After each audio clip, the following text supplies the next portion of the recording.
আজ আমি শেয়ার করব ঝরঝরে সুস্বাদু চিকেন পোলাও বা সাদা মাংসের পোলাও। বানানো ভীষণই সহজ আর কম তেল মশলা দিয়ে খুবই সুস্বাদু হোয়াইট চিকেন পোলাও বানিয়ে নিতে পারেন। সাথে থাকছে টিপস, ভিডিওটি পুরো দেখার অনুরোধ রইল। নমস্কার বন্ধুরা, কিচেন টেকনিকে আপনাদের সবাইকে স্বাগত। আমি মধুমিতা। আজ নিয়ে এসেছি একটা দারুণ স্বাদের রেসিপি, চলুন দেখে নেওয়া যাক।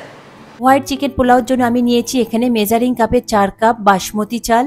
চালটাকে আমি এখানে 1 ঘন্টা মতো ভিজিয়ে রেখেছি, তবে আপনাদের হাতে সময় কম থাকলে আধ ঘন্টাও ভিজিয়ে রাখতে পারেন। চালটাকে হালকা হাতে আপনারা ধুয়ে নেবেন খুব ভালো করে, নিয়ে তারপরে ভিজিয়ে রাখবেন।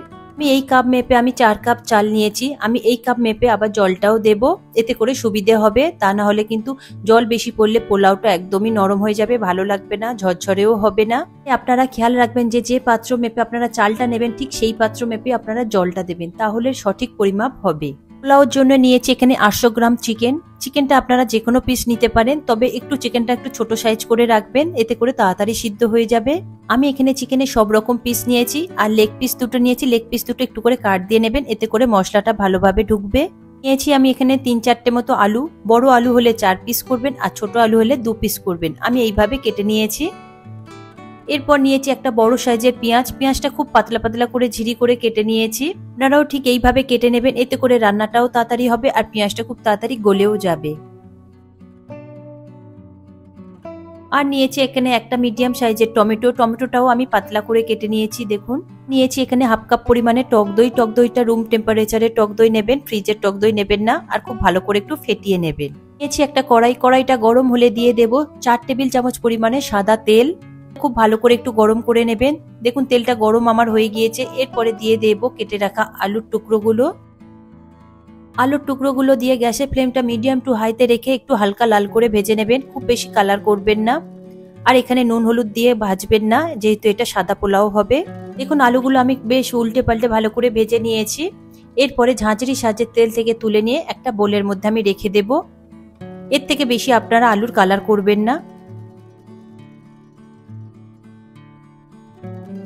আলুগুলো সব তোলা হয়ে গিয়েছে। এরপরে এই পাত্রটা আমি সরিয়ে রাখলাম। এরপরে ওই তেলের মধ্যে আমি দিয়ে দেব গোটা ফোড়নগুলো। দিয়ে দেব 4-5টা তেজপাতা, দেব 2টো শুকনো লঙ্কা ফোড়ন,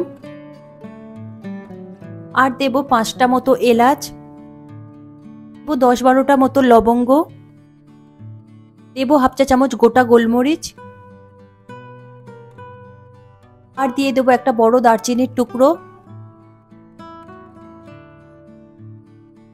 দেব একটা ছোট টুকরো জয়িত্রী, দেব একটা স্টার অ্যানিশ,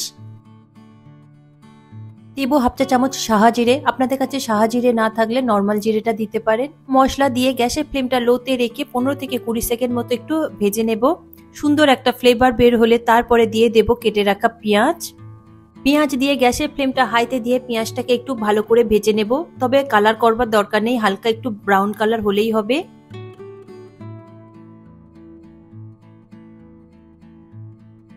পেঁয়াজ আমার ভালো করে ভাজা হয়ে গিয়েছে। এরপরে আমি দিয়ে দেব ঝাল অনুযায়ী 7 থেকে 8টা মতো কাঁচা লঙ্কা। দিয়ে দেব 1 চা চামচ আদা রসুন বাটা। আদা রসুন বাটা দিয়ে গ্যাসের ফ্লেমটা লোতে রেখে আদা রসুনের কাঁচা গন্ধটা চলে যাওয়া পর্যন্ত একটু মিশিয়ে নেবেন। রসুনের কাঁচা গন্ধ চলে গিয়েছে। এরপরে আমি দিয়ে দেব কেটে রাখা টমেটো। টমেটোটা দিয়েও খুব ভালো করে একটু মিশিয়ে নেব, তবে টমেটোটা তাড়াতাড়ি নরম করতে চাইলে আপনারা অল্প করে এখানে নুন দিয়ে দিতে পারেন। এরপর দিয়ে দেব মশলাগুলো। দিয়ে দেব হাফ চা চামচ ধনে গুঁড়ো, দেব হাফ চা চামচ জিরে গুঁড়ো, দেব হাফ চা চামচ গরম মশলা গুঁড়ো। গরম মশলাটা আমার বাড়িতে তৈরি। আর দেব হাফ চা চামচ গোলমরিচ গুঁড়ো। পর মশলাগুলোকে খুব ভালো করে মিশিয়ে নেব, তবে এই সময় গ্যাসের ফ্লেমটা অবশ্যই আপনারা লোতে রাখবেন, তা না হলে মশলাগুলো কিন্তু কড়ার গায়ে লেগে যেতে পারে। মশলা ভালো করে মিশানো হয়ে গিয়েছে। এরপরে দিয়ে দেব চিকেনের পিসগুলো।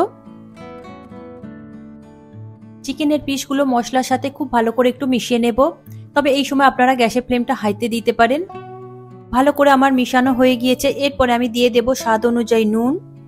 নুন দিয়ে চিকেনের সাথে আমি খুব ভালো করে মিশিয়ে নেব, তবে নুনটা দিলে চিকেন থেকে এক্সট্রা যে জলটা থাকে সেটা জলটা বেরোতে শুরু করে আর তেলটাও ছেড়ে দেয়।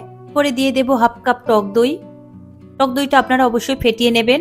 টক দই দিয়ে গ্যাসের ফ্লেমটা আপনারা লোতে অবশ্যই দেবেন, তা না হলে কিন্তু টক দইটা কেটে যেতে পারে।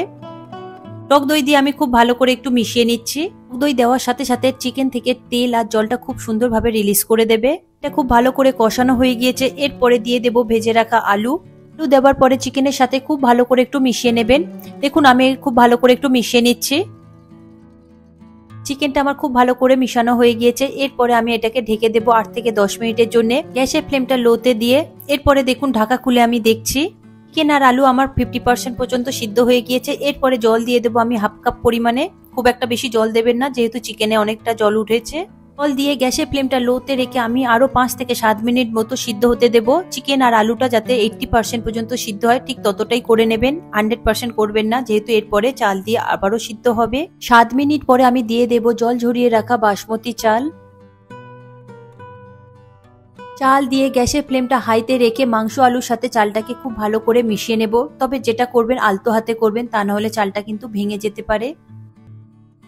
দেখুন চাল আমার খুব ভালো করে মিশানো হয়ে গিয়েছে। এরপরে ওই মেজারিং কাপে 7 কাপ পরিমাণে আমি জল দিয়ে দিলাম। তবে জলটা আপনারা একটু উষ্ণ গরম করে নেবেন, এতে করে পোলাওর টেস্টটা আরো সুন্দর আসবে। তবে সব চাল একই রকম ভাবে অ্যাবজর্ব করে না জল, তাই আপনারা একটু বুঝে শুনে জলটা দেবেন। যদি কম হয় তাহলে একটু অল্প করে উষ্ণ জল দিয়ে নেবেন। তবে আমার এখানে 7 কাপ একদম পারফেক্ট মাপ রয়েছে।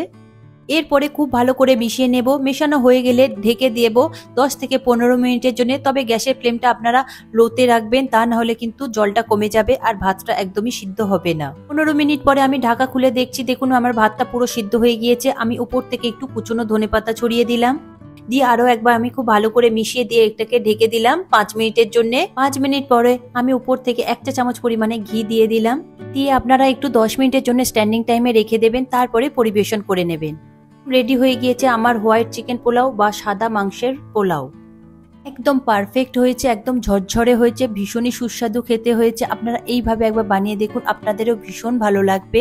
আপনারা প্রতিটা টিপস ফলো করে করবেন, তাহলে এই রকম সুন্দর ঝরঝরে চিকেন পোলাও বা হোয়াইট চিকেন পোলাও তৈরি হবে।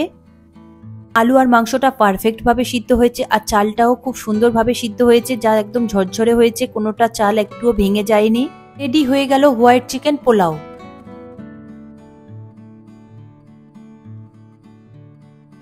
এই রেসিপিটি আপনাদের কেমন লাগলো কমেন্টে অবশ্যই জানাবেন। আর যদি ভালো লেগে থাকে তাহলে লাইক শেয়ার করবার অনুরোধ রইল। সাথে এই রকম সব নিত্য নতুন রেসিপি পাওয়ার জন্য কিচেন টেকনিককে সাবস্ক্রাইব করে রাখবেন।